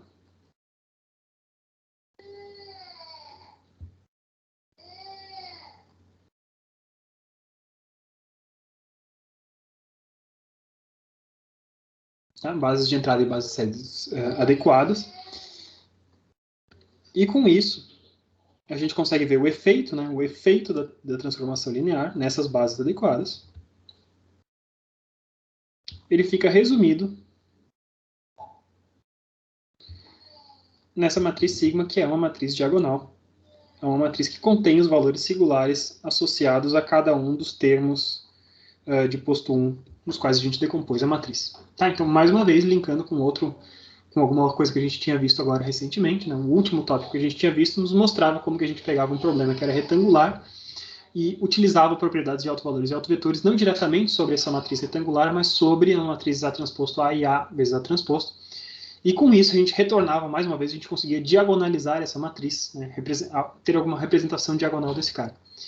E a gente vê, mais uma vez, por essa decomposição, por essa fatoração que a gente tem de A, U vezes sigma vezes V na menos 1, isso tem muito a cara de matrizes de transformação de base, né? A gente tem bases U e bases V na menos 1 ali, e alguma coisa que é a essência da matriz, né? Vetores de base que estão em U e V na menos 1, e a essência da transformação linear, efetivamente, o que está ali dentro dessa matriz sigma, que é uma matriz diagonal. Tá bom? Então, gente, acho que por hoje, para a gente reaquecer os motores, foi mais ou menos isso, tá? A gente está falando de transformações lineares, fazia tempo que a gente prometia essa aula sobre transformações lineares para a gente entender o que faz uma matriz efetivamente. A gente viu a importância de bases, né, e como que as bases são relacionadas às matrizes que representam transformações lineares, quais são os numerozinhos que preenchem essa matriz A. Os numerozinhos mudam dependendo da base que a gente tem de entrada e de saída, a base que representa o espaço de entrada e a base que representa o espaço de saída dessa transformação linear. E a gente viu que a gente tem ferramentas interessantes para ter bases mais interessantes ainda, para que a essência da nossa transformação linear esteja contido em matrizes que sejam super facilmente processadas e operadas por computadores, que são matrizes diagonais. No caso de matrizes quadradas, logicamente a gente procurará bases de autovetores, e no caso de matrizes retangulares, a gente sempre pode recorrer à decomposição do valor singular para ter os mesmos tipos de propriedades e resumir o efeito da transformação linear dentro de uma matriz diagonal, como eu estou mostrando para vocês. A partir da próxima aula, né, vocês conversam entre vocês e vocês me respondam aqui no nosso chatzinho, né, eu vou fechar a aula daqui a pouco, como vocês estão ouvindo, eu preciso dar uma mão ali. Vocês me mandam ali a resposta se vocês querem fazer a aula amanhã, das 5h10 até as 7, ou na segunda-feira, a gente tinha combinado, acho que era das 5h50 em diante, né, mais 2 aulas, se eu não me engano era isso. Ou das 6 em diante, alguma coisa assim. Então, vocês me dizem qual dos dois vocês preferem. Eu, particularmente, prefiro que a gente mantenha na quinta-feira, mas se vocês já tiverem marcado outras coisas para o mesmo horário, eu entenderei e a gente mantém a aula da segunda-feira, tá? Então, o que a gente vai continuar falando? A gente vai falar um pouquinho mais de bases. Até agora eu mostrei coisas de bases para as quais a gente já tinha as ferramentas e eu vou mostrar para vocês outros tipos de coisas de bases para as quais a gente ainda não tem as ferramentas, mas a gente vai falar coisas interessantes, né? Transformadas de Fourier, por exemplo, e transformada rápida de Fourier tem muito a ver com mudanças de base, como eu desejo mostrar para vocês rapidamente, né? Não é um curso de transformadas de Fourier, afinal de contas vocês farão um cálculo 3 no semestre que vem e vão aprender esse negócio com muito mais propriedade do que eu conseguirei mostrar para vocês, mas mostrar para vocês, então, um pouco da lógica do que há por trás das transformada de Fourier e transformada rápida de Fourier, e o que isso tem a ver com mudanças de base. Então a gente pega sinais super complexos e decompõe em componentes principais. Mais ou menos a ideia do que a gente tinha na SVD, só que seguindo a lógica de Fourier aqui. E a gente vê, então, a gente vai ver o que isso tem a ver com bases, né? E tendo feito isso, né, essa partezinha final sobre bases é o que a gente vai falar no comecinho da próxima aula. Depois disso eu vou falar só sobre exemplos de transformações lineares. Alguns a gente já viu, então coisas como rotações, projeções, reflexões, tudo isso tem representações de transformações lineares, e tem outros tipos de transformações que a gente consegue representar também como transformações lineares. Desejo mostrar para vocês como que se a gente pensa, por exemplo, num espaço de funções de polinomiais, por exemplo, né, a gente consegue representar derivadas integrais polinomiais através de operadores lineares, de transformações lineares como essas, né? Então a gente consegue representar, construir uma matriz que, dados os coeficientes de um determinado polinômio, a matriz aplicada sobre aquele polinômio faz a derivada desse polinômio, faz a integral desse polinômio, por exemplo, né? Então é só uma forma da gente explorar possibilidades diferentes que a gente pode ter aqui dentro, tá bom? Gente, eu agradeço a compreensão de vocês. Desculpa se eu não consegui manter o mesmo nível de energia normal, né, como eu falei no começo da aula. E que eu estou convidado. Então, eu estou aqui me adaptando a essa nova realidade. Até acho que consegui falar relativamente bem num ritmo compatível com as outras aulas, mas não garanto que sempre será assim, tá? Então, a gente vai ter que ir aprendendo a lidar com essa situação nesse momento. E conforme eu falei para vocês, reforço, né? Lembre-se que eu estarei, então, confinado em casa pelos próximos vários dias, aí, pelas próximas 2 semanas, provavelmente estarei aqui de casa. Então, infelizmente, não nos encontraremos, né? Como a gente vinha se encontrando no campus na segunda-feira à tarde, ainda que de corredor, apenas se olhando, assim, né? A gente não vai mais se encontrar nessas próximas 2 semanas, pelo menos. O Breno me pergunta se a gente tem uma data em mente para avaliação. Provavelmente a penúltima semana do semestre, que eu não sei exatamente aqui de cabeça quando é que é, Breno. Eu acho que é a semana do dia 24 de janeiro, né? Daqui a 3 semanas. Tá? Provavelmente vai cair ali. Então, essa semana, as aulas dessa semana, a gente conclui o que eu vou passar para vocês de álgebra linear. Teria muito mais coisa para passar de álgebra linear, né? Mas eu acho que com o que a gente está apresentando agora, dá um panorama bacana para vocês. As próximas 2 semanas a gente trata de temas de geometria analítica, e daí na terceira semana, na semana do dia 24, a gente faz a segunda avaliação, tá? Beleza? Valeu, Breno. Então tá. Então, gente, obrigado pela atenção de vocês. Cuidem-se bem aí. Se vocês tiverem a mínima dúvida que talvez estejam contaminados, busquem testes, tá? Os testes em farmácia são super fáceis de fazer, rápidos, né? O resultado em 20 minutos, vocês ficam sabendo. No meu caso, por exemplo, era simplesmente uma dor de cabeça, alguma coisa assim, e eu fui atrás simplesmente porque meus filhos não são vacinados, não estão em idade de vacinação, e a gente precisava saber o que era para a gente monitorar bem. E indo atrás disso, a gente descobriu aqui em casa que estávamos contaminados, né? E é importante, talvez não seja o caso de vocês, não tenham crianças em casa, ou não tenham gente não vacinada em casa, mas se vocês tiverem disponibilidade de ir atrás disso, ou procurar serviço de saúde, ou tiverem alguma dúvida, né? Talvez aquela pessoa com quem eu passei o Réveillon, né, tava espirrando, tossindo, será que eu peguei alguma coisa? O bicho tá rolando mesmo, acho que vocês estão sabendo, tem mais de um, né? Tem o corona, variantes diferentes de corona rolando, e além disso tem influenza rolando, né? Um surto de gripe bastante forte também, então fiquem bem ligados na saúde de vocês, que a gente está num momento meio crítico aí para a saúde pública do Brasil, tá bom? E se vocês tinham alguma coisa, né, tiverem alguma coisa, se isolem, se precisarem de informações, procurem aí a escola tem grupo de monitoramento de saúde, né? Cada vez que vocês forem à escola, aliás, é recomendado que vocês preencham, acho que vocês receberam, né, o link, né, do monitoramento de saúde. Reparem, né, uma vez que vocês estiverem no campus, tem praticamente todas as paredes do campus tem um QR Code que vocês podem apontar o celular, e isso abre diretamente o formulário que ajuda o pessoal do campus a monitorar o número de casos ativos e o número de pessoas que não pode estar presencialmente no campus e tal. Isso é uma ferramenta muito importante para a segurança de todos nós, tá? Valeu, gente. Valeu pela atenção de vocês, obrigado pela compreensão, e eu fico no aguardo, então, se vocês conseguirem me responder ainda hoje ou até amanhã ali no começo da tarde, para a gente decidir se encontra amanhã no final da tarde ou na segunda-feira. Muito obrigado, gente. Valeu pelos desejos aí de melhoras. Estamos bem cuidados, os sintomas são leves, né? Mas requer atenção, tá? Valeu, gente. Grande abraço para vocês e até a próxima. Até amanhã ou até segunda-feira. Fico no aguardo da resposta. Vou parar a gravação aqui para não ficar muito longo. Tchau, tchau.